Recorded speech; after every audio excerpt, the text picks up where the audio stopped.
going on, everybody? It's your boy Adam. It is the evening of May 6th.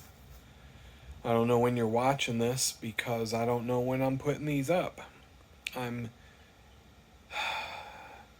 So today is the day after my bicycle ride to the bakery and working all day doing the stock, truck delivery and all that, and that always results in me being completely worn out. In fact, I'm going to take a drink of water here.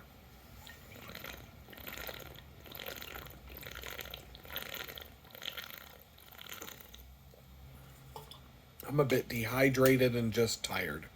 I'll feel better tomorrow. No doubt. I didn't feel that bad today. I actually got a lot done, but I had to not sit in front of the computer all day. I got caught up on house chores, tiny house chores. All of my dishes are done. Every single last one of them. All of my water bottles are filled to the brim.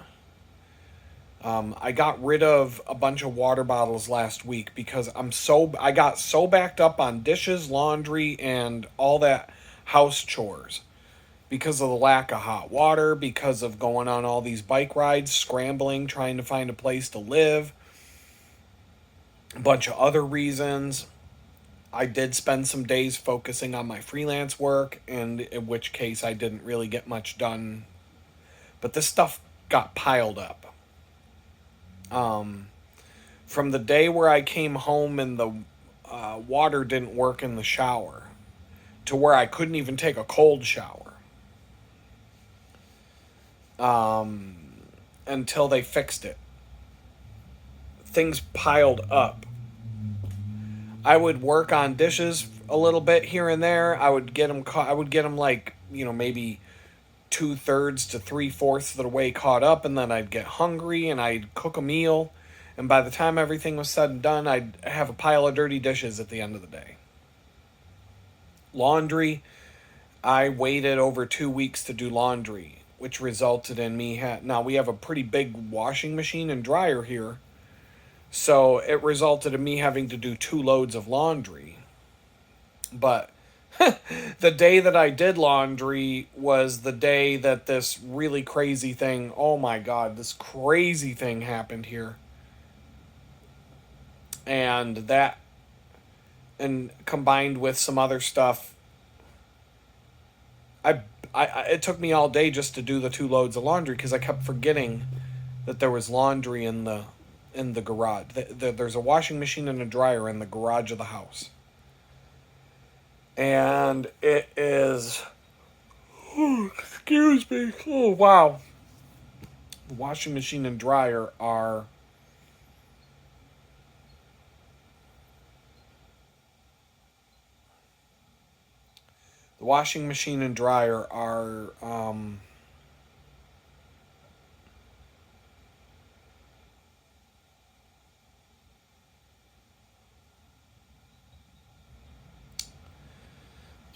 they're big. Wow, I'm tired. Washing machine and dryer are big, but I just kept forgetting to go out there. Every time I'd switch, I put in a load of laundry, forgot about it. Oh crap, went out there, moved it over to the dryer, put another load in. It was a pain. And by the time I got it all done and brought back to the house, I just left it in the bag. Or the bags. And I just spent the rest of the week picking away at it. As I went into the bakery this weekend, every time I needed clothes, I would just pull them out of the pile. And so yesterday I dumped them all out on the bed. And before I went to bed, I dumped them all out on the chair that I'm sitting in. And then when I woke up this morning, I dumped them from the chair to the bed. But today I was looking at that, the dishes, the what's the other thing I said? I couldn't even. The laundry, the dishes, and the water bottles. Water bottles everywhere. Empty water bottles all over the place. So last week, or at some point before I took out the trash, about a week ago, maybe a little more, I took all the empty water bottles that I don't like the because I've been saving every plastic bottle that was suitable for storing water, and the 40 is it 46 or 48? I think it's 48 ounces. It's either 46 or 48 ounce orange juice bottles, Tropicana orange juice bottles, turned out to be the best bottles that I get from the grocery store that hold water. The caps fit really good. They don't leak. They don't seem to like if you drop them, or if you threw them, if you took them camping and threw them against a tree for whatever reason, they wouldn't break. That's a good test. That's what I used to do with a 2 liter water bottle with a cap on it. I would tell the kids, I would tell my son and his friends or whatever, go ahead and throw this against the tree and see if you can break it. And they'll just bounce. If anything, if you can throw it with enough force, the cap might go flying off, but the bottle won't break. And so those are really good bottles for storing water in, for, a short enough, you know, drinking out of plastic aside, which I really don't like drinking out of plastic myself. But for storage, it's fine. Do what you got to do. So I narrowed it down to 2 bottles. I have the orange juice bottles and the tall cold brew coffee bottles that I was getting from Target when I first moved here. But I'm not buying those anymore because I'm making my own cold brew. And so, and if I get this apartment that I'm hoping to get, the fridge is so big, I'm going to get at least 2 more of the coffee filters and do at least 3 gallons of cold brew at a time. I might even get another set of jars. I might make this an operation that, like, that fridge is so big that I can just stock one level of that fridge with cold brew teas and coffee and go right back to how I used to be with that. So I would only have to do coffee once a week. I don't want to do so much that it takes an hour to filter and, but so anyway, I'll talk about that in a minute. So I got the place. I wanted to get the place cleaner. The floor is looking pretty crummy. Just there's a little bit of clutter, but not much. This place is so small, it really doesn't get cluttered. But there's just some organizational things that I'm like slacking on. But it's right now it's definitely livable. I'm back to like, this is good. What I did today. And so I chose some things to do on the computer where it was basically just waiting for a bar to go across the screen. Some of it included uploading a new batch of videos to YouTube. I've got videos queued up all the way to at least May 15th, possibly all the way up to May 20th. And right now it's May 6th. So I got close to 15 videos in the queue. Some of them need titles, keywords, descriptions, and a thumbnail image. But the thumbnail image format that you see right now, I just type a sentence and hit save. I just don't have time to do anything else. I've got a process around these videos where it doesn't take long. It doesn't take a lot of my time other than talking to you guys, but from here, I've got a pretty well-defined process. It doesn't take a lot of time. What it takes is time waiting for a bar to go across the screen for a video to save, waiting for a bar to go across the screen for YouTube to upload it. But I can do other stuff while that's happening. And so today, I chose to do a bunch of those things so that I could keep moving the ball forward on my YouTube channel and some other stuff.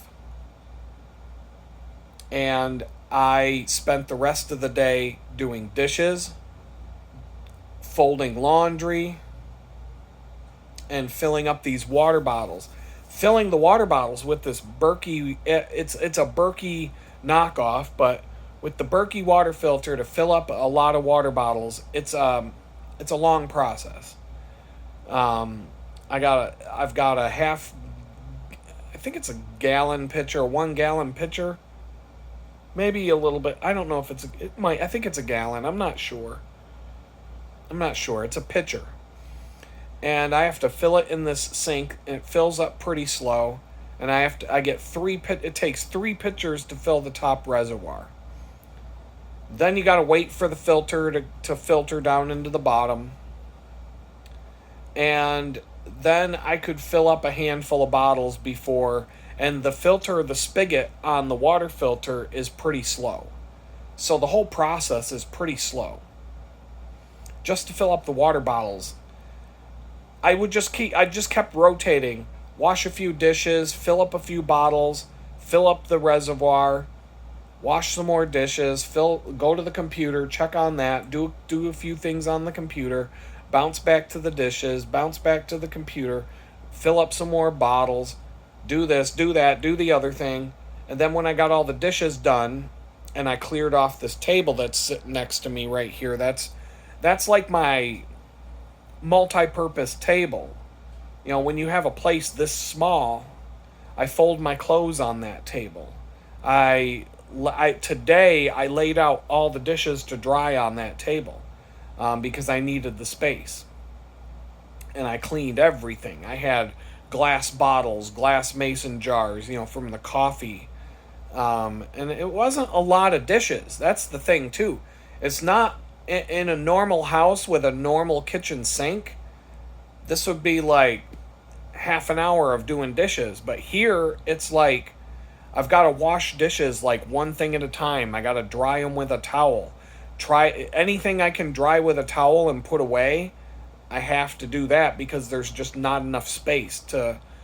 There's no like I can't put up a drying rack or anything like that. And I've got this tiny little sink. It's a bathroom sink on a pedestal, and it sucks. And the water flow isn't that good, but at least I have scalding hot water now, so I can clean things now. It's much easier to wash dishes now in that respect. But it takes time. It's time consuming, and it's one of these things, being a single guy, and I'm not really, I have very limited means of cooking right now. So most days, now that everything's clean, to make a meal, I'm not going to dirty that much stuff. I'm not going to accumulate. It took a long time. It took almost a month for the dishes, and it wasn't like I just let the dishes go for a month. It was just I was dirtying more than I was cleaning day after day, and I could never get caught up. And then I would need to dump a bunch of water into the pot to cook something, or water to make coffee. To make 4 jars of cold brew coffee, it takes 6 of the orange juice containers full of water. So now that's 6 containers that I have to fill back up with the water filter, but it takes hours to do that because of the speed at which the water runs through the filter. So I have to fill the water filter twice in order to fill 6 bottles of those orange juice bottles. So there's no way I can do it. And it's not like I have to sit there and work the whole time, but when you fill the water filter, you got to walk away for a couple hours and let the water filter down to the bottom. And then I fill as many of those jars as I can. Maybe I get 3, 4 jars filled. Then I've got to fill the water filter again. Wait a couple of hours for that. So it's just the time. It's not like I'm working the whole 6 hours that it takes to fill the water bottles. But there's no way to do it any faster because the water filter is a bottleneck. You fill the top reservoir and you have to wait for the filter to do its job. And it doesn't happen instantly. And so all these things started to accumulate, and the place just got trashed. Not disgustingly trashed, but it started driving me nuts. And today I couldn't do it anymore. Today I was like, I don't have a lot of energy to sit in front of a, I don't have energy today because of the bicycling and everything else. So, I just tried to do different things. Like this morning, I downloaded the manual for my brake levers on the Silver Bullet so that I would know, and I'm glad I didn't mess around with it in the parking lot because my mind wasn't quite functional. And turns out the adjustment is super simple. It just, the bolt is in a different place than I'm used to the bolt being. And so you have to pull the rubber brake hood back and the bolt is there. And I'm like, aha, 5mm Allen wrench, boom, boom, you're done. So that's an easy fix, super easy fix. But if I had sat there messing with it in the parking lot, I would have actually adjusted a screw that would have changed the reach of the brake lever instead of tightening this. I would have been pissed off, and I didn't even think to pull the brake rubber hood back, which was kind of dumb, because I would have seen it had I. But just like I said, this was right when I left to come home, and I'm like, come on. And I'm like, I can ride like this. I'm not going to be riding hard today. So I'll just deal. And I just dealt with a brake lever that was a little bit loose. And my seat post came in today. So I can replace the water bottle cage and the seat post on the Silver Bullet, tighten up the brake lever, and that should be everything I need to do for that bike, maintenance-wise. My chain checker came in today, so I bought some chain maintenance tools. I had to get a professional chain rivet tool because of something I want to do to the Red Rocket, and I don't trust the fix it on the side of the road chain tools that I have. I wanted to get a really good chain tool, so that I do the job right. And so the Amazon had a deal where you can get the chain link tool plus what do you call it, a master link tool, which I've never had to use a master link tool in the entire time I've been working on bikes. I've always been able to take them on and off by hand. But some of the modern ones, some of the more modern bikes, the master links are tighter, and you kind of do need a tool to pop them on and off. But the ones I ride, I don't. I've never had one that I've needed to do that. But I'm riding older stuff. But I got the tool for that. Came with the set. And then there's a chain wear checker. And it's just a metal bar with some tabs on it, and it checks the length of your chain, and it tells you exactly if your chain is stretched out and needs to be replaced. And when I put it on the Red Rocket, it was like, boom, your chain is done, homie. But I mean, there's other ways to check your chain. And I already knew that it was stretched out and ready to be replaced. On the Silver Bullet, though, no stretch at all. It's perfectly fine.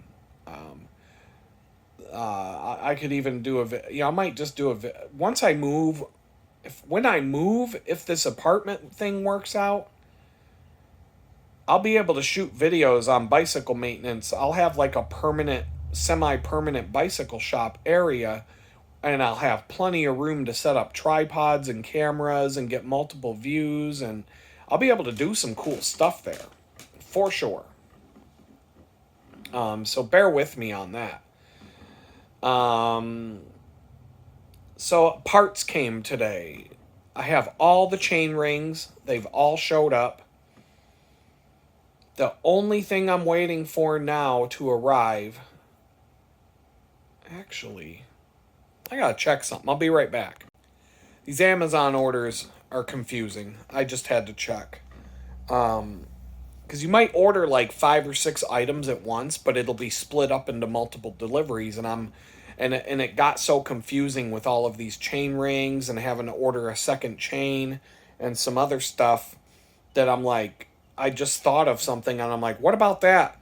And so I've got 3 things I'm still waiting for.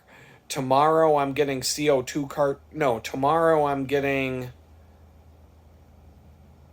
Man, I can't even keep track of the stuff I just looked at. What's coming tomorrow? Dude, for real? What?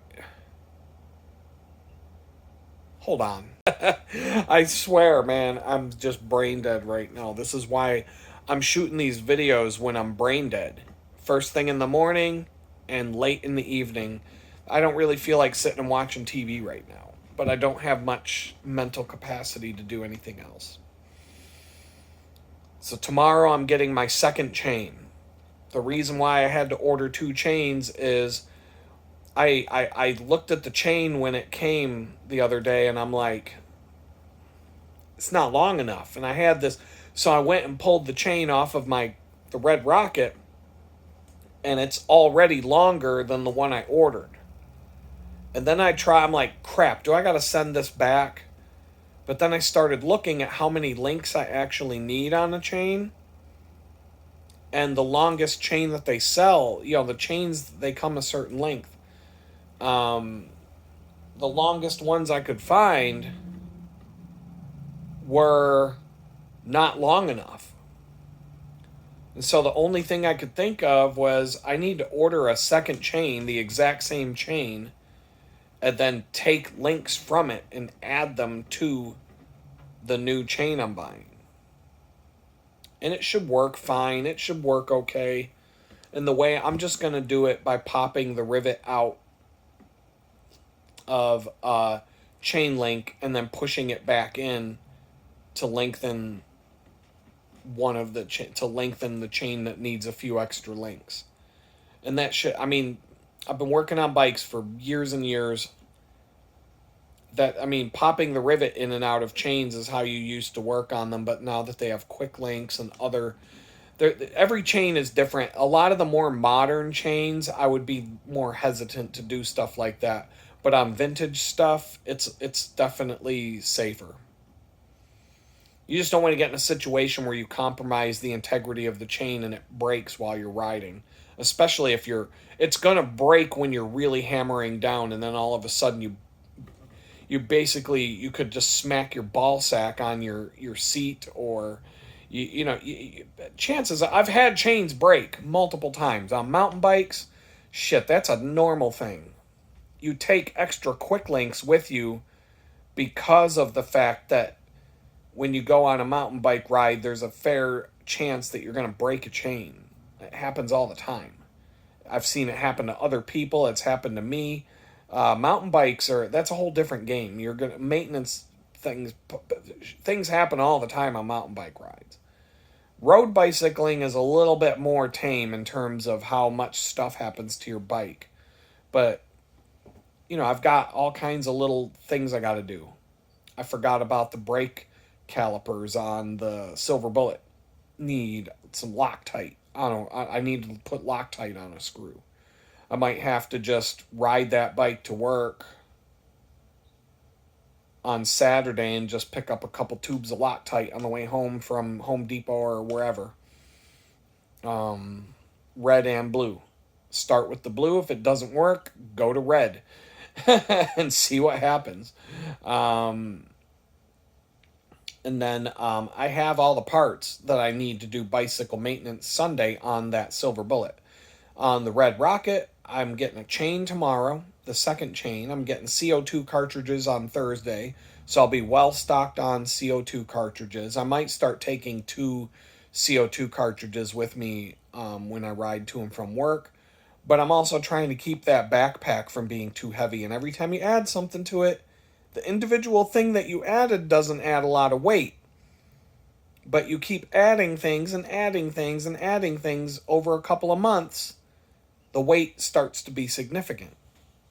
And so the fact that I take a U-lock with me has added at least 5 or more pounds to the backpack just because the lock is heavy. And there's like 8 pounds of bicycle locks in my backpack when at first that my lock that I was using before was only a few pounds.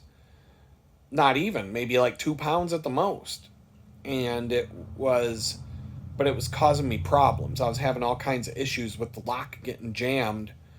When I would go to leave the bakery, all of a sudden I'm stranded. I almost got stranded a couple times because I couldn't get the lock undone. And it was a bad lock. And then I bought another lock and I was having the same kind of problems with it because it was the same style of lock. And so I'm like, all right, I'm done with these locks. I'm getting a U-lock with a key. That way I won't have this problem.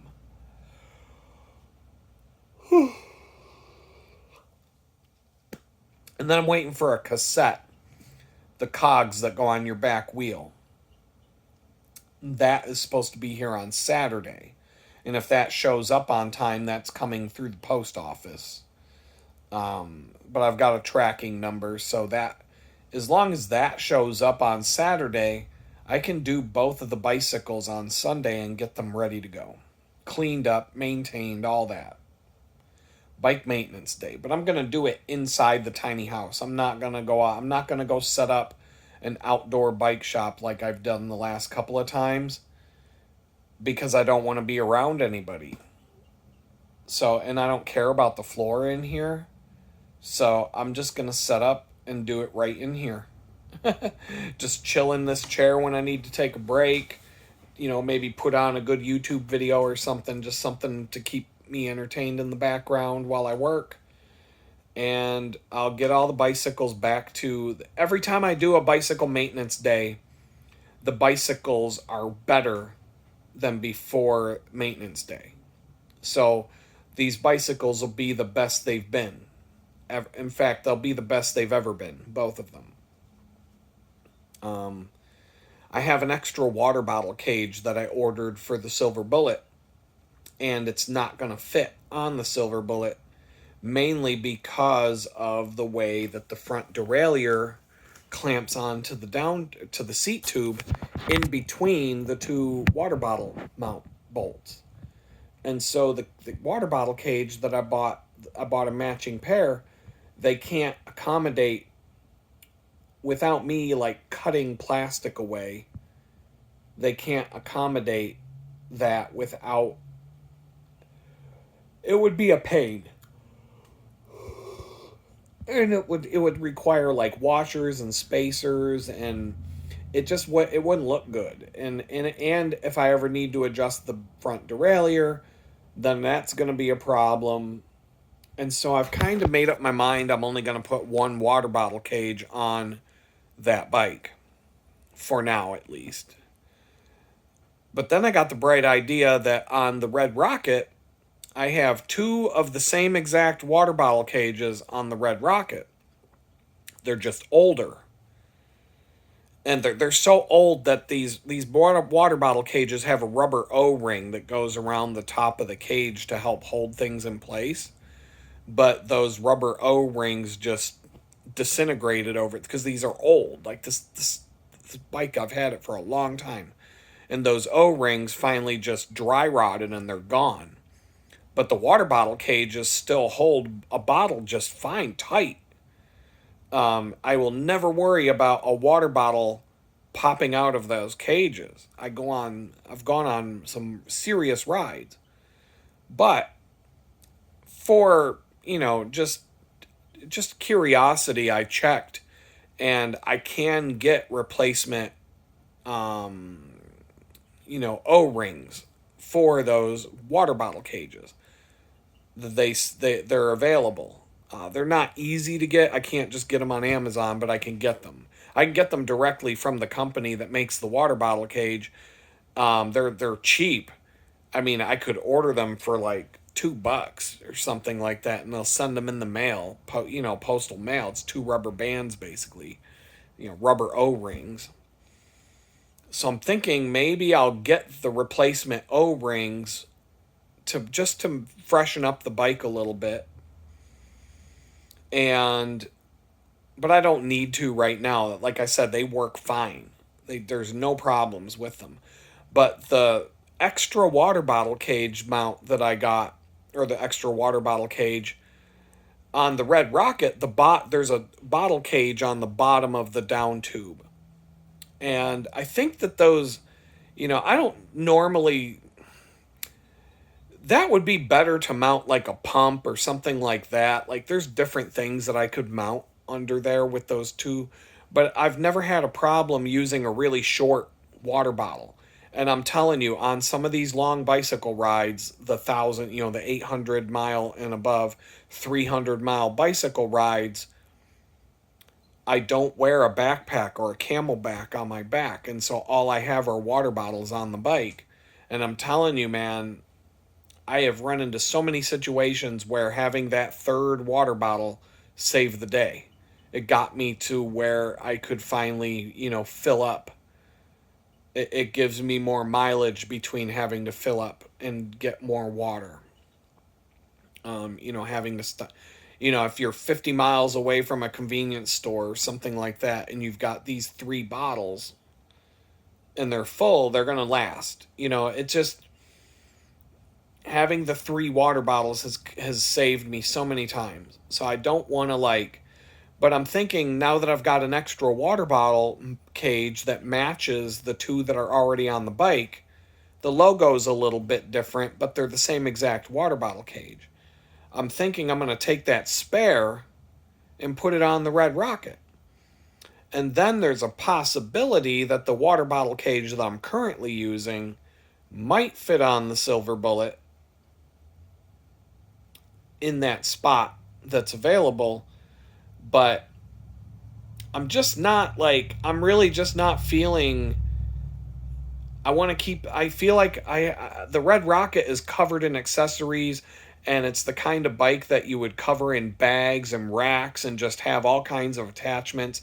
Like you're going on a cross country ride and you're taking a lot of stuff and you're hauling cargo basically, or you're taking equipment to live off of this bike for a while. And I've done this. The other bike, I feel like I want to leave it clean. Like I want the other bike to be clean and empty of attachments and light.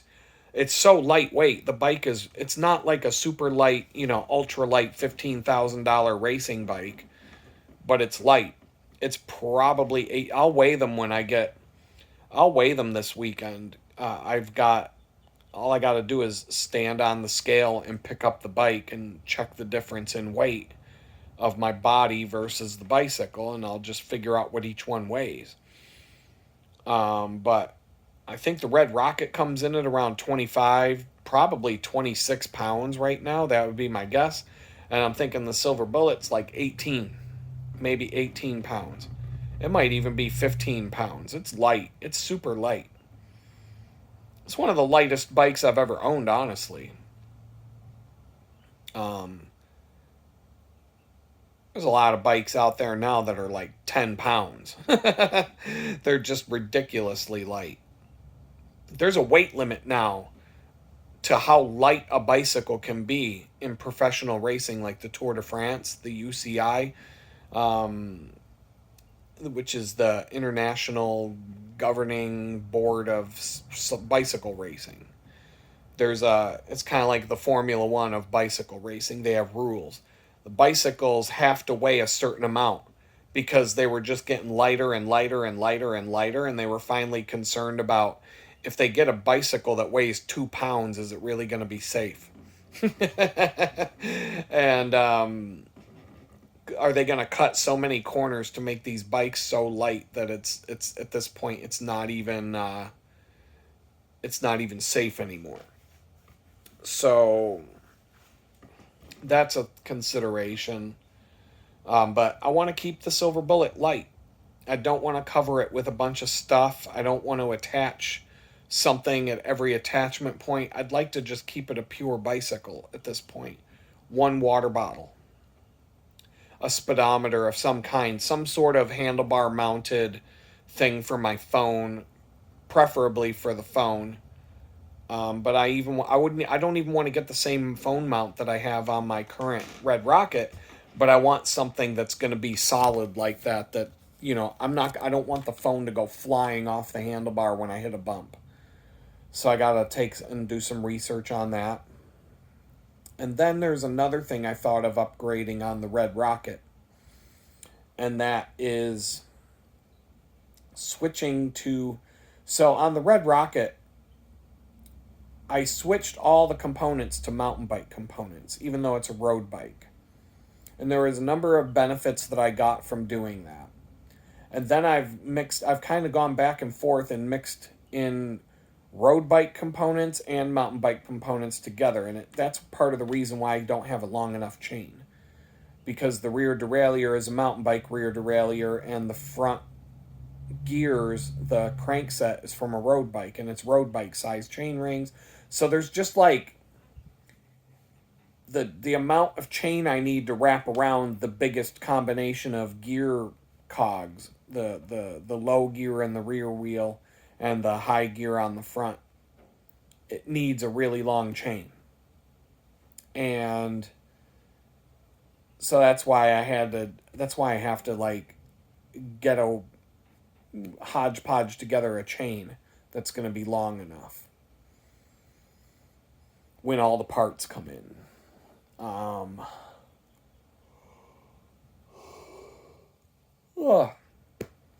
But on the Red Rocket, the front derailleur never worked right.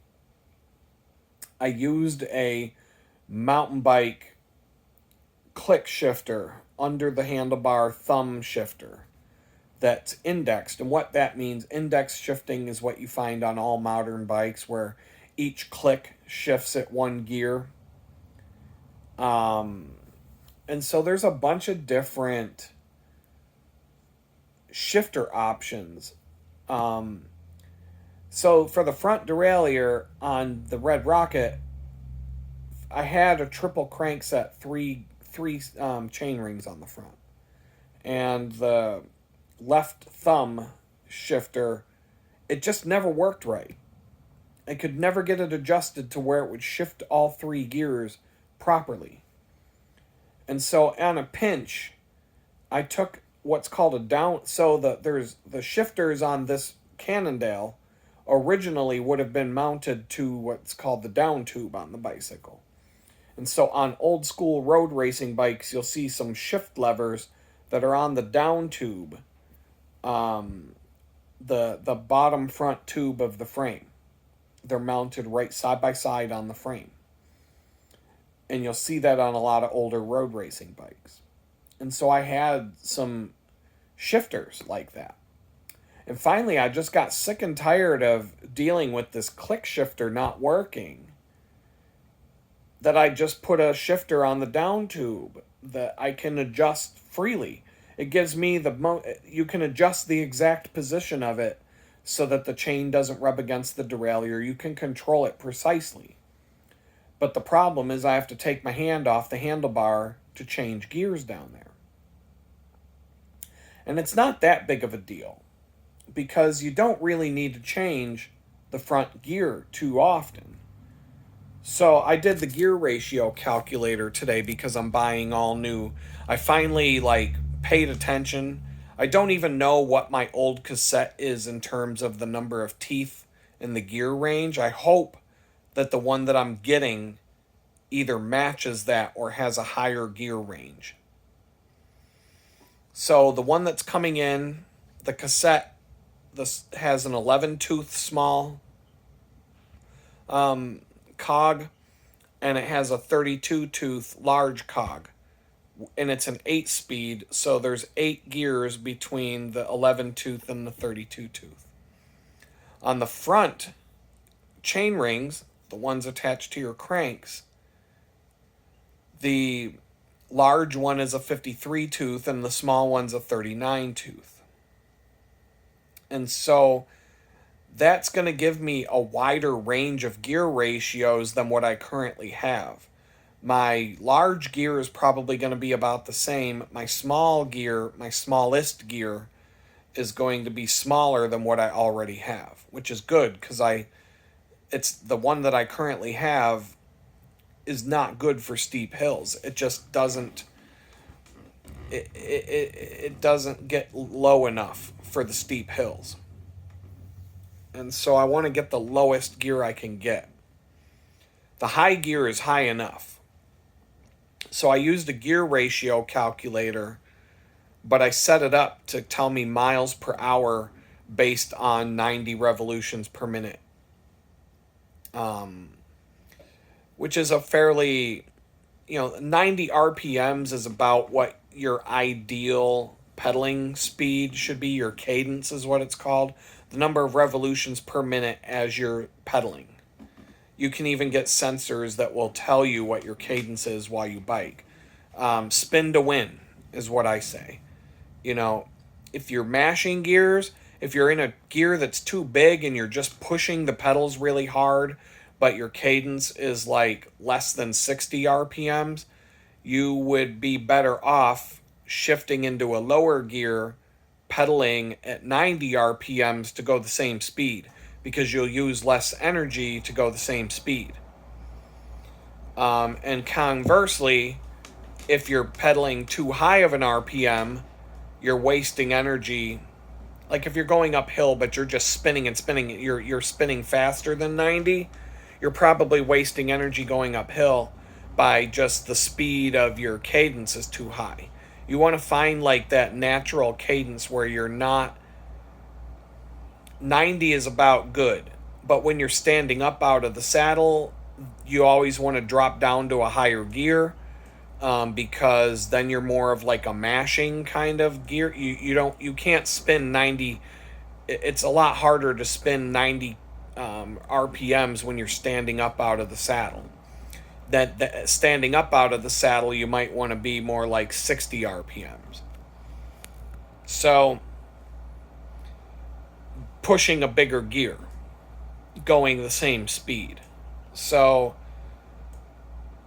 when you do so, the one thing about bicycles, I used to sell bicycles at a bike shop, and one of the main things that people would ask is, how many speeds does this one have? How many speeds does this one have? Well, isn't it better to have 32 speeds or 36 speeds versus this one? Well, that one's only 16 speeds. Well, I had a 10 speed back in the day, and it's not the number of speeds, okay? They call it a 10 speed because it would have 5 cogs in the back and 2 up front. They call it, then they would call it a 8, when we were getting into bigger gear, more gear selections, you'd have 2 up front, 8 in the back, 16 speeds. Then we started getting triple cranksets up front and 9 speeds or 9 gear cogs in the back. Now we're up to 27 speeds. Oh, wow. Well, now you can get up to 12 in the back, and you can have 3 up front for a total of 36 speeds. And now they've got mountain bikes with 1 in the front and 12 in the back, and sometimes even more than that. But those 12 in the back have a huge range between the smallest gear and the biggest gear. So it's not the number of speeds, it's the range of gear ratios that are available to you. And so the way you want to kind of figure it out is, like here in Houston, everything's flat. So I'm using all my middle gear ratios. I'm not using first of all, there's no place I can use my biggest gear ratio that I have, because there's no place to ride downhill. And I'm not using my smallest gear ratios that I have right now because there's no hills to climb up. It's literally in the flats, sometimes the wind behind me, sometimes the wind's in front of me. But it's all flat. If there's any uphills, it's for like a minute. It's like it's going up and over an overpass, or just a rise in terrain, because no place is ever 100% truly flat. But I can go on a 40-mile ride here in Houston, and my Strava app will say I covered 100 feet of elevation. And there's times I could go riding in Pittsburgh and go 20 miles and cover 3,000 feet of elevation changes up and down and up and down and up and down and up and down. And so it's different. And so the way that the Red Rocket is set up after I get done changing the drivetrain, pedaling at 90 RPMs, my highest gear will generate about 35, 36 miles an hour on the road at 90 RPMs. So if I start going down a steep hill, like in the mountains, and I'm going over 40 miles an hour, my biggest gear is probably going to be spun out to where I can't even pedal fast enough to put more speed into the bike. The only thing I can do is coast and get into an aerodynamic position and see how much more I can push the envelope in terms of speed. And on the flip side, my smallest gear, pedaling at 90 RPMs, is going to accomplish about 7 to 8 miles an hour. Now, on mountain bikes that I've owned, my smallest gear will go so slow at 90 RPMs that you would be faster to get off the bike and walk. So, like, literally, like, there's been times where one time my best friend and I were climbing up, not the one that lives here in Houston, but a different friend that I used to go biking with all the time. We were climbing up this ridiculously steep and long plateau from the level of the Allegheny River up to the top of a plateau up near the Allegheny National Forest, where the elevation changes are even more than Pittsburgh. And this was like a half hour to get from the bottom to the top. Steep on our mountain bikes. At one point, I was in my smallest gear, and he was walking his bike, and we were going the same speed, and we were just talking to each other. He just chose to get off and walk, and I was too stubborn to get off and walk, so I kept pedaling, but I was pedaling in my smallest gear that I have on the bike, but it was so pointless because I was going the same speed as him walking. But mountain bike gearing is different. Because it's meant for going off-road where things are a lot steeper than they are on roads. Roads don't get as steep as trails do out in the woods. And so, but for the road biking, so the way it works, so let's just say you have so I'm gonna talk about it in terms of my bike, but if you have a bike and you've got 10 speeds or 16 speeds or 32 speeds or 24 speeds or whatever speeds you have, what you need to really do if you want to understand your gears is you want to calculate the gear ratios. And there's calculators all over the internet that will allow you to do this just by entering in the number of teeth and the wheel size. And so, like I said, my highest gear will give me 35, 36 miles an hour spinning at 90 RPMs. My smallest gear for the same RPMs will only produce about 7 miles an hour. Now, I have 16 gears. 2 in the front, 8 in the back. So when you use the smallest gear up front, you have 8 in the back. But only the smallest 2 in the back are unavailable when you're using the big gear up front. So when I switch so let's just call them 1st through 8. 1st being the smallest, 8 being the biggest. 1st and 2nd gear, when I'm using the small chainring up front, the 1st gear up front, gears 1 and 2 are unavailable when I'm shifted into the big ring up front, which is gear number 2 up front. But the rear, those 2 low gears are the only 2 that are unavailable. Gears 3, 4, 5, 6, 7, and 8 are the same gear ratios that are available in when I shift up front to the bigger ring. Now in the back, gears 1 through 6 are the same as gears 3 through 8 in the other ring. The problem is, or the benefit is, when I shift up to the big ring, now I've got two bigger gears. My two biggest gears, 7 and 8, are not available when you're in the small ring up front. So the spread is not as thick as what you think. You don't have 16 individual gears.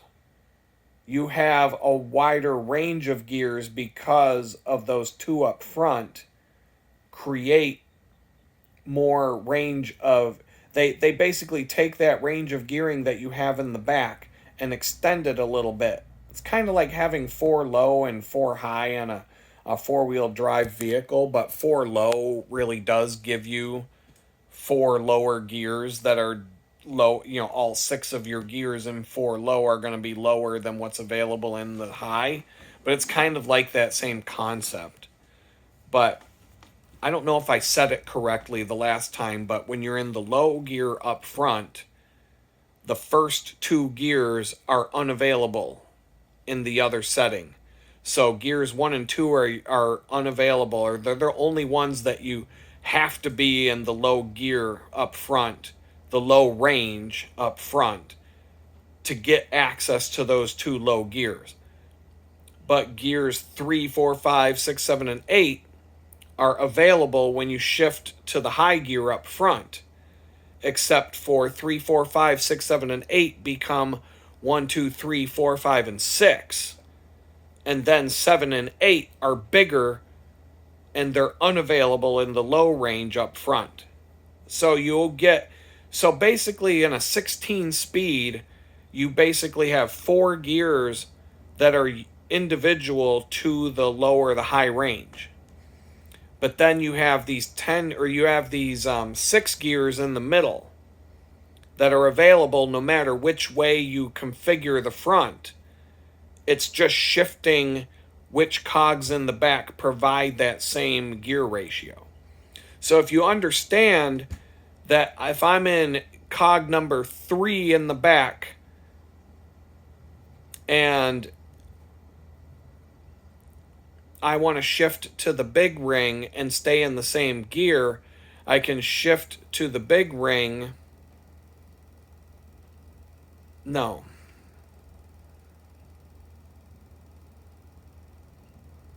Like, it confuses me too. Like, but you basically have 4 gears that are only accessible when you're on the right chainring. But the other 6 gears are available no matter which chainring you're on. So, right, I'm trying to think, like, okay, so you get into there and then you go there, but then you drop down. Okay, so let's say you're in... Okay, so let's say... It's not even really good to do this. You usually don't want to set your chain on the lowest gear in the front and the biggest gear in the back.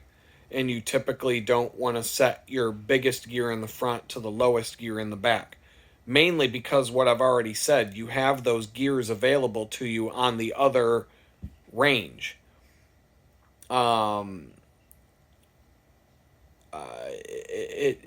But you're stretching your chain. You're stretching your chain horizontally when you stretch it across the entire range of gears like that, and so it actually will wear out your chain faster, and it'll cause all kinds of problems.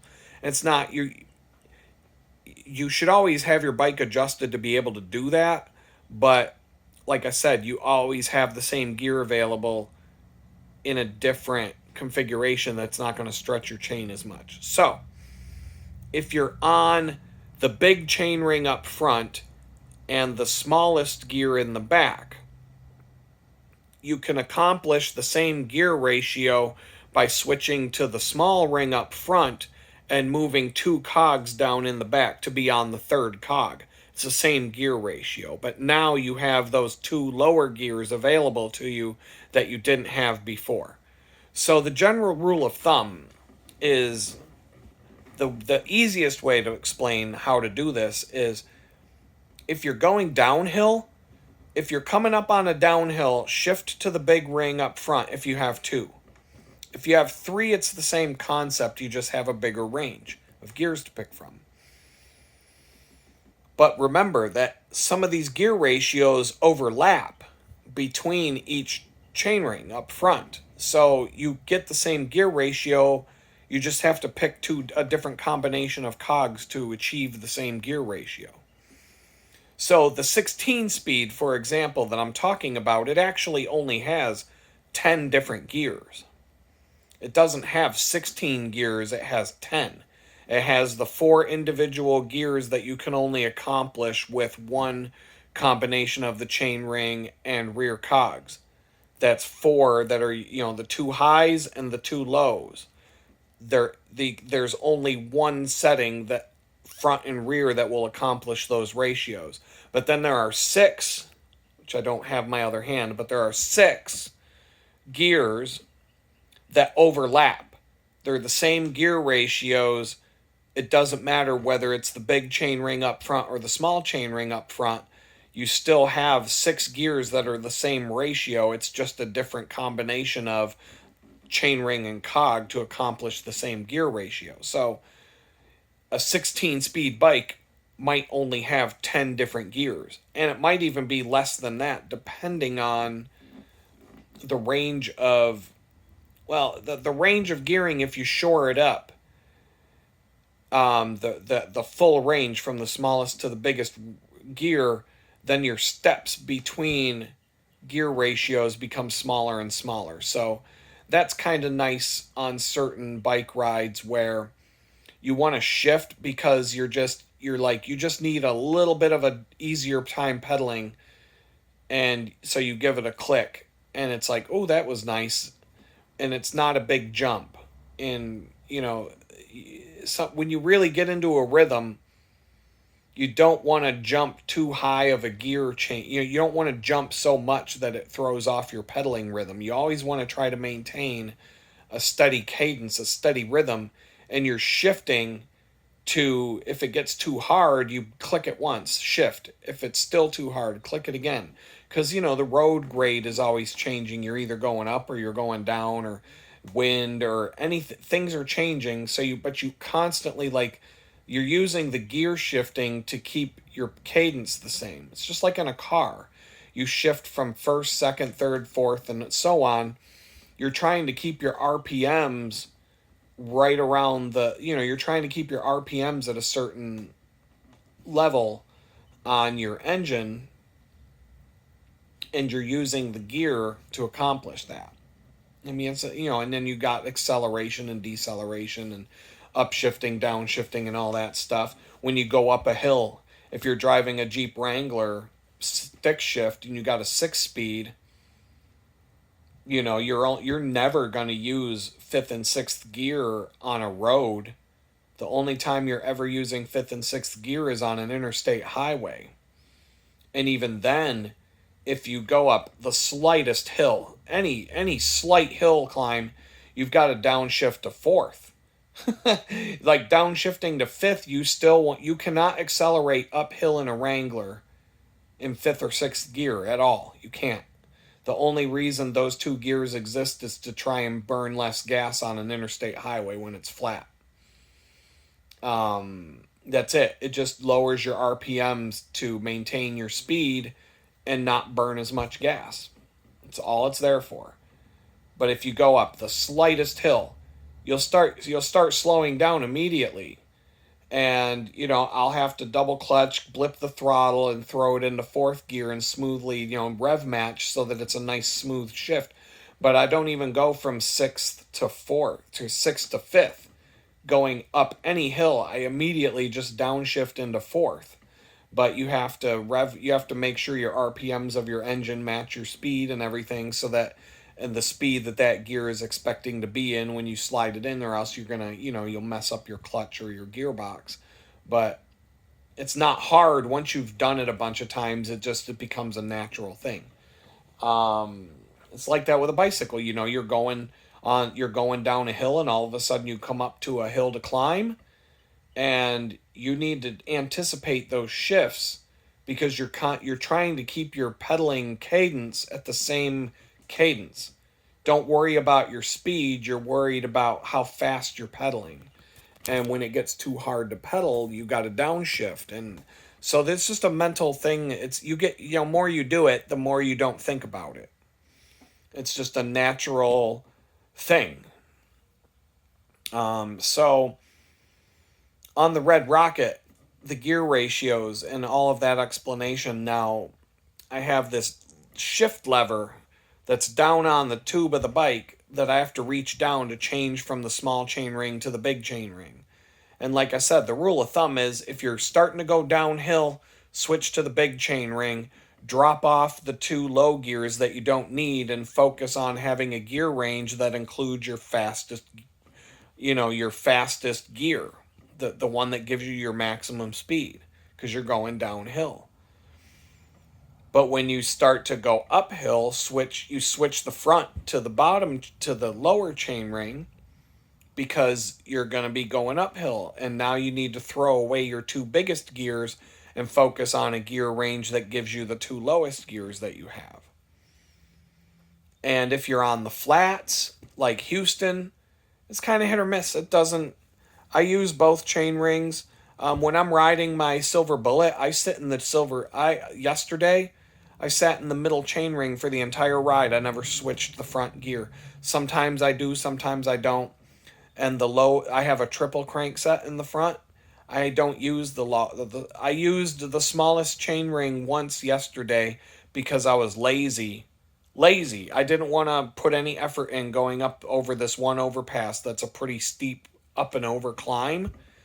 It's called Taco Hill. It's not even a real hill, it's a bridge.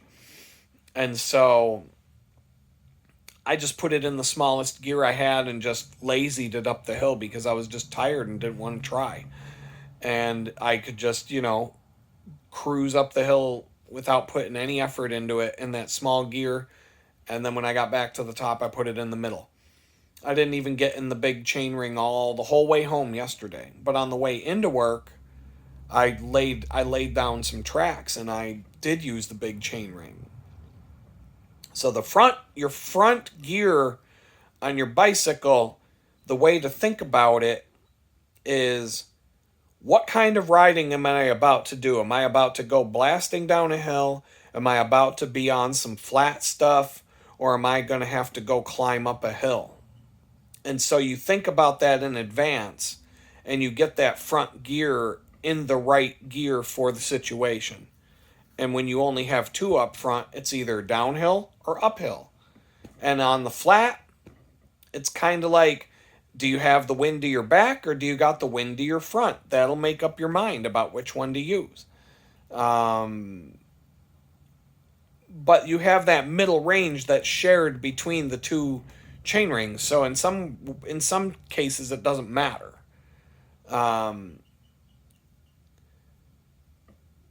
And so then your back gear, once you're in the chain ring that's appropriate for the riding that you're doing at the moment, now you just use your rear shifting, which is a little more finite. The change is not abrupt. It's not as significant. You'll just be cruising along and, you'll be like, oh, I need a little bit less. I need to put in, it's getting a little bit too hard. Click. It's getting a little bit too hard. Click. Oh, I'm pedaling way too easy now. Click, click, and drop it down and put it in a bigger gear. And you'll just know. You'll know. And you'll know because you just want to maintain a certain speed of your cadence. And you're just choosing the gear that allows you to maintain that pedaling speed. And without putting in too much effort. Without putting in effort that's going to burn you out. And so that's the way to think about shifting gears on your bike and the mental thing around it. And even so, sometimes when you shift, so if you're in your big chain ring and you want to shift to the middle chain ring, what I usually do is I'll take the front gear and shift it to the middle chain ring, and at the same time I'll go click click on the back gear to drop it 2 gears down into a higher gear in the back, so that when the chain settles, it's in the same gear ratio that I was already in. And so my cadence doesn't change. But now I have that different range of gears. And in some cases, depending on the number of teeth difference between your front and rear, there's like, a half step difference in the gear ratios. So if you were to constantly shift the front back and forth and the back and forth, you could accomplish like half steps between one gear to the next, to the next, to the next, instead of a full step between gears. But you really don't want to keep changing your front. You don't want to change your front chainring all the time. That the front chainring, the front gear is basically, like I said, it's you choose what kind of riding you're doing right now or just about to do. So if I'm riding along a flat land and I'm pushing a big gear in my big chain ring and I see a hill coming up, I'll choose a spot on the road. I'll be like, when I get to that stop, when I get to that sign, when I get to that, speed limit sign, when I get to that mark on the road, when I get to that line on the road, whatever it is, I'll pick a mark way off in the distance, and I'll say, when I reach that point, I'm going to switch to the small chain ring because I'm going to start climbing this hill.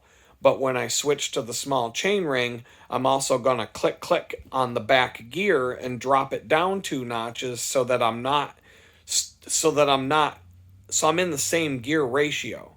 And so my cadence remains the same and my speed remains the same, and I'm not throwing myself out of whack by all of a sudden spinning out the pedals and losing speed. Typically, you might even want to get into a bigger gear before you start climbing the hill and gain as much momentum as you can, because the momentum will carry you up the hill to a degree. But then the next thing you want to do is get into an easy gear, a really easy gear, especially if it's a steep hill, and take it easy. You just want to chillax for a minute. You want to try and maintain your cadence going up the hill, but you don't want to pour all your energy in at the bottom of the hill. This is another trick for going up hills. You want to gain as much momentum as you can before the hill, and then as you start going up the hill, gradually reduce the gear, reduce the gear, reduce the gear. Keep your cadence the same at a high cadence. The faster you spin, the less energy you use. It's counterintuitive, but you'd rather spin an easy gear than push really hard on a bigger gear. That will the energy waste is significant between the two. And so when you get going up a hill, once you get to a point where like the hill's just ridiculous and you're just like, I'm done. That's one thing. But if you can maintain a cadence going up the hill, and let's say it's not too steep of a hill, but it's a long distance, you want to try to take the easiest gear that allows you to sit back and relax. Pick a point in your vision. Now, if it's a switchback hill, you might just have to, but if you can see the top of the hill,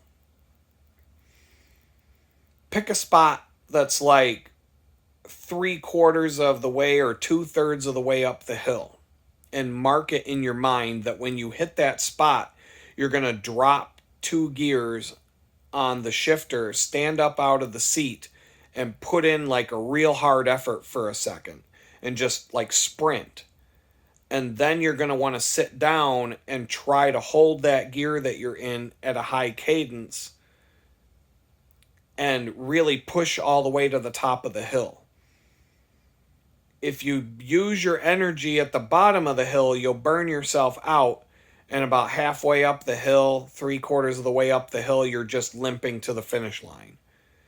But if you do the opposite and you limp up the hill, even if you're going really slow, just start the hill easy. Just take it easy. Do not push yourself.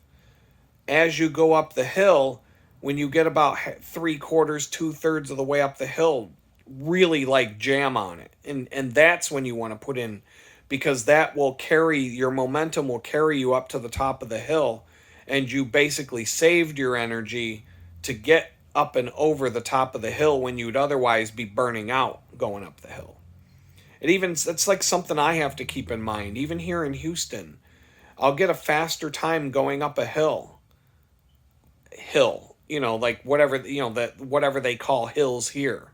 There's a couple of little climbs on my way into work that are significant enough to time them. And they take about a minute to go up.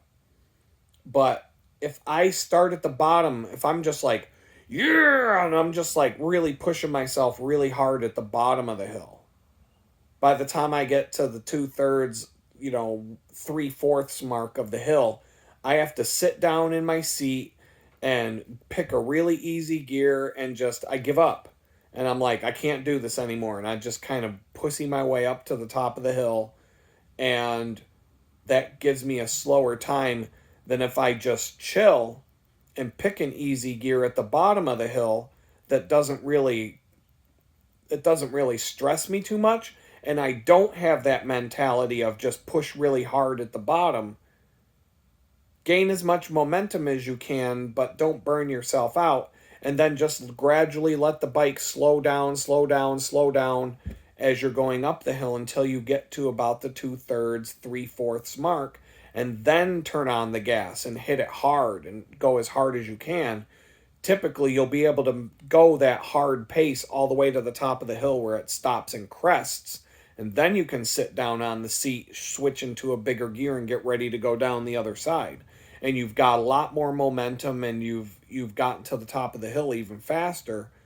It's just like a mindset change of where you're going to burn your energy. Don't burn it at the bottom. Save it at the bottom. Burn it at the top. So I don't know. That's a long explanation of gears and just cycling tips. Because I'm just coming up with random stuff to talk about. So yeah, I did, as far as the apartment goes, I really want this apartment. I'm hoping I can get it. I sent a text message to the guy later this afternoon just to reiterate that I would like to move into the place, and I would like to get together and put the money down and everything. And I did not expect to hear back from him today. I just wanted to put it out there so that he knows I'm serious about it. He wasn't going to take my money last weekend even if I handed him a wad of cash. If I pulled $1,000 out of my pocket, he wouldn't have taken it. So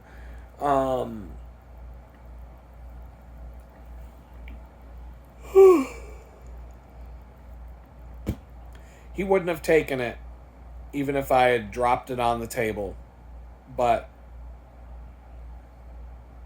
I'm hoping that he likes me more than the other prospects. If it's coming down to a competition, I hope that I win the contest, I guess. Some landlords are truly first come, first serve. The first person that gives me the money gets the place. This guy, he doesn't seem like that. He doesn't seem like he would say no to me based on the way he talked and the way we had a good conversation and whatnot.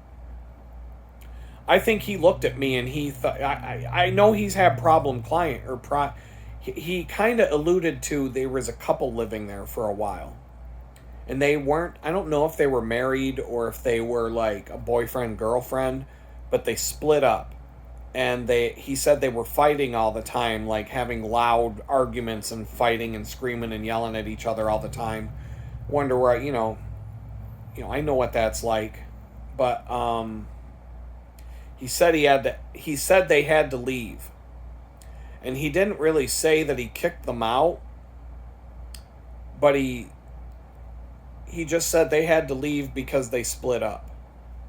And I don't know if that meant they had to leave because they were both paying for the place and neither one of them could afford it on one income, so they both left, or if he told them they have to leave.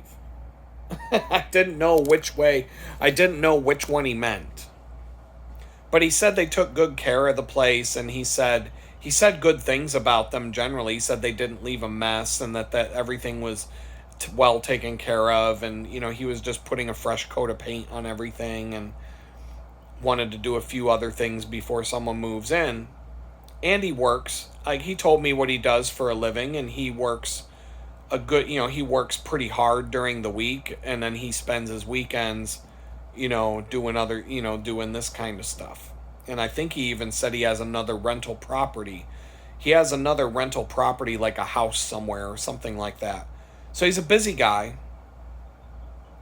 And as a landlord, he probably does, if he has 3 options of who to rent to, he probably wants to meet all 3 of them and make his decision. If this is the kind of place that everybody who sees it's probably going to want it.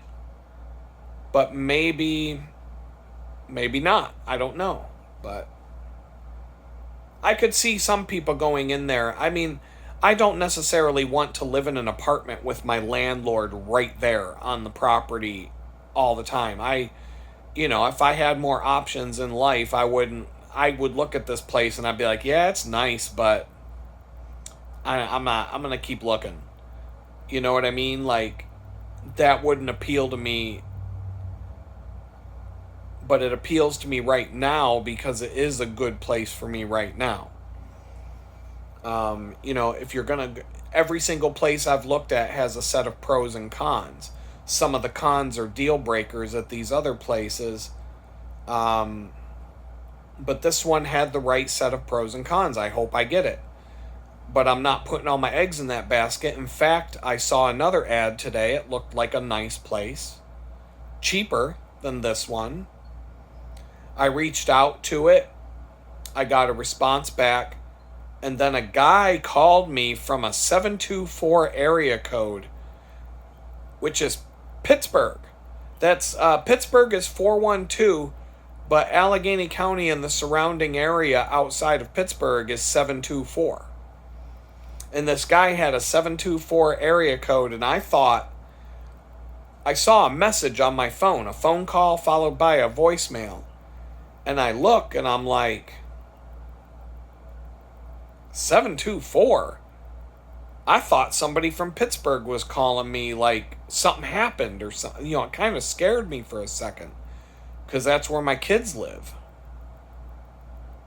And it ended up being a message saying, hey, this is so-and-so for that house that you inquired about. I wanted to ask you a few questions before you come and look at it.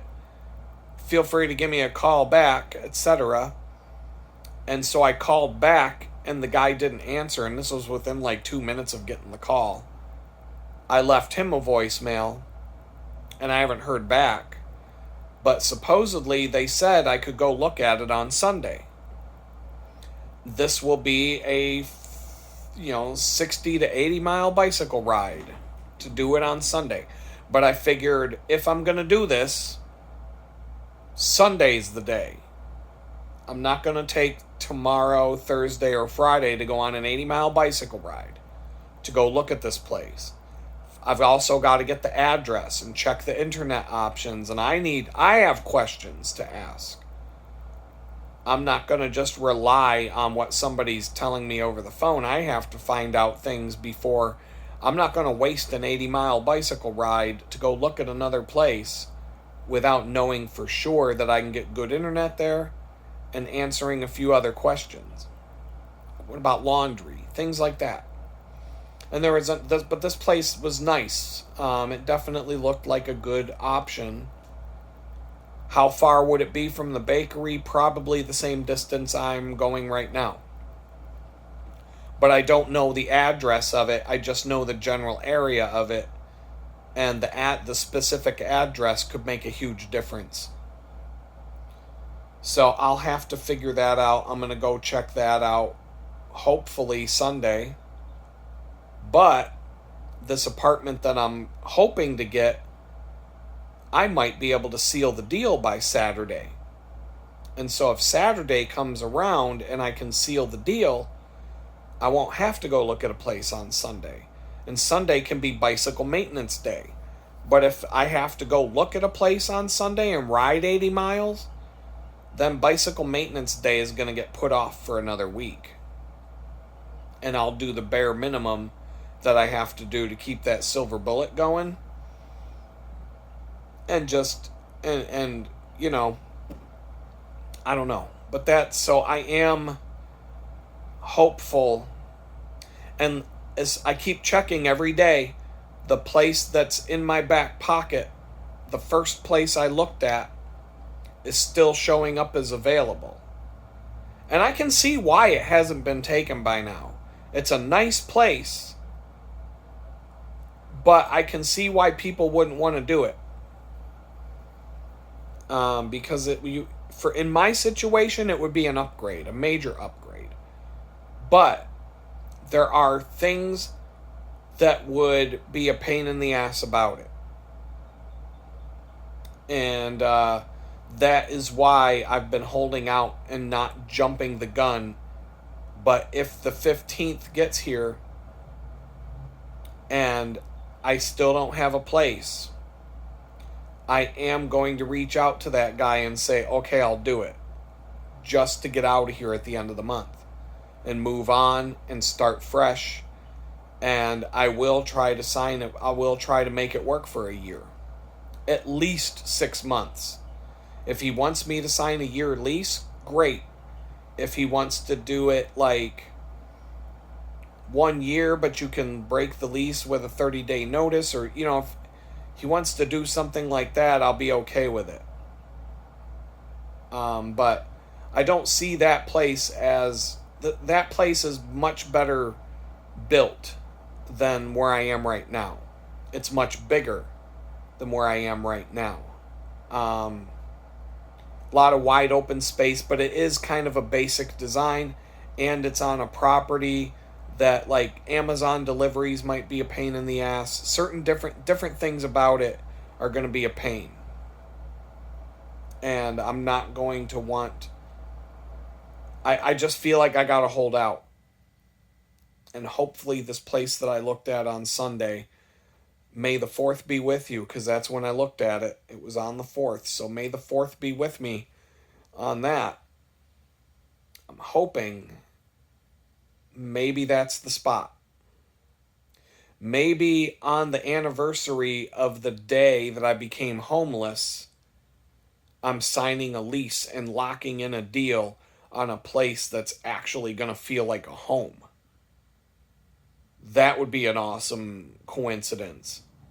But, I'll do it tomorrow. If I could do it tomorrow, I'll do it tomorrow. I'll stop what I'm doing and go do it. So, I just want to lock this place down. The quicker I get that place locked down and signed off, and it's now going to be my place, the faster I can get everything else done that needs to be done for me to get out of here at the end of the month. So with that was an hour-long video for you. You learned a little bit about bicycling, maybe. I don't know. I am going to do better videos. But right now, this is what I got. I got an hour here and an hour there where I'm brain dead and got no energy to do anything but sit here and talk. I don't really feel like watching TV or doing any of that crap. But I'm literally going to get off the phone or get off the video with you guys. And I'm going to probably I'm probably going to go to bed. And just get a good night's sleep. And try to get tomorrow I plan on getting the house, the dishes, the laundry, and the water bottles being filled. That's a lot of time consuming, space taking up stuff that's now it's done. And it will take a lot of chaos to make that undone. I don't dirty that many dishes when I cook. I don't dirty that many dishes when I eat. It just happened to be that I didn't have hot water and I didn't have and everything was chaos, and it was just I couldn't keep up with it after a minute. Laundry got too backed up. The water bottles, there were empty water bottles everywhere. And so I had to take time to do that today, and it took way more time than I wanted. Everything always takes more time than you want it to take. Tomorrow, I'm going to be able to vacuum, clean the sink, the toilet, the shower. I probably won't have time to really clean out the fridge good, but I'll be able to get the place visually just perfect again, as perfect as this dump can be, with this crappy floor and everything else that's wrong with it. But I'll be able to at least make it clean to where I'm comfortable and feel like because a clean house is a happy house. It lowers your stress. It reduces that anxiety.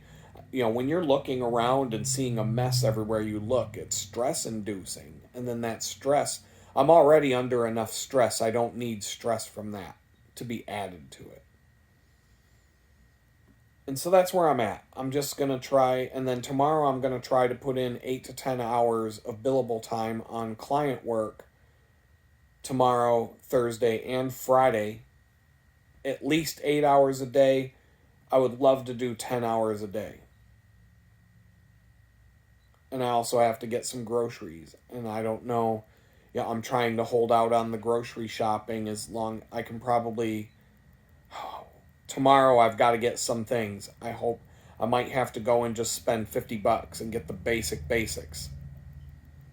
And just hope that this landlord comes through. Hope a check comes in the mail that I'm waiting on, later this week. But if I can just get a thumbs up that this apartment is mine,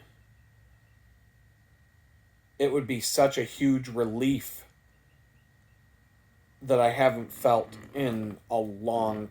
Honestly, it would be the same level of relief that I felt when I got in the van and started driving to Houston. Not before, not when I didn't really feel the relief when I knew I could move to Houston. I didn't feel the relief on my way to the rental car place. I didn't feel any relief. Honestly, I didn't even feel that much relief when I got in the van and started driving. But when I stopped at a place I had to stop at a bank and deposit a check that I didn't have time to do, and it was going to be the last time I ever saw M&T Bank. Probably for the rest of my life. And so I found a branch that was on the way out of New York, and I deposited a check. And then I called my probation officer, who told me I had to call him when I was getting ready to leave. And I had to take a picture of the license plate of the vehicle, tell him the make and model. And, I didn't even have to tell him, my game plan. He just wanted to know the make and model of the vehicle, the license plate. And I think he wanted a copy of my driver's license or something. And that was it. He said, "Good luck. Have a good trip." And I've never heard from him again. That was the probation officer in Buffalo that I just had to reach out to him and let him know that I was on the road and on my way out. And after I did that, after I sent that message to him, I was really close to the Pennsylvania state line, and when I crossed it, this wave of relief washed over me like no one's business. And for the rest of the trip down to Texas, it was just release, like stress release. Like, there were a couple times I was bawling in the fucking van just driving along. I had a lot of things to think about, and it was like I was just overwhelmed, but it was just the relief, the release of the stress and the toxicity and everything was just incredible. The words can't describe it, because unless you've been in prison and unless you've gone through the hell I've been through, you couldn't imagine what that would feel like. And so the stress has been building up for months here in Texas. It's been getting more and more stressful. Month after month after month, it just keeps ramping up and ramping up and ramping up. Each month has been worse than the month before since I moved here. Literally every month has been worse than the month before in terms of stress and anxiety. And now I'm at a breaking point. And if this apartment comes through, if the answer to my prayers results in me getting a beautiful apartment that I actually like, that I'm actually like, oh my God, I'm so thankful to be here. This is such a nice place. A nice place. Instead of I guess this is going to have to do because it's the only thing I can find place. There's a big difference between those two. And financially, the difference is $150 a month. Between I'm going to have to move into this place because I don't have any more time and this is all I could find. Or, I can't wait to move because this place is going to be awesome and I'm going to enjoy every minute I'm here and I'm going to love living here. And this place is awesome and it's beautiful and it has everything I need except for this or that. And it's just, I'm going to be so thankful to be in a place that's like a good place to be. And it'll make such a big difference. But I will have like this decompression period where all of a sudden, like all this built up stress since September, April, like 6 months worth of stress is just going to come pouring out. If I move into this place and I get the keys in my hand and I shut the door behind me and it's my place, oh man. Being in a place that I actually like versus a place that just checked off the box of not being homeless. It'll be a big difference. So I'm going to pray about it. I don't know. I hope that's what God, I hope he's got a light at the end of my tunnel. That would be a good sign that he does. If I can just get the phone call or the email this week. Phone call or the text message, I mean, not the email. But if I could get 100% bona fide, this is going to be your new home.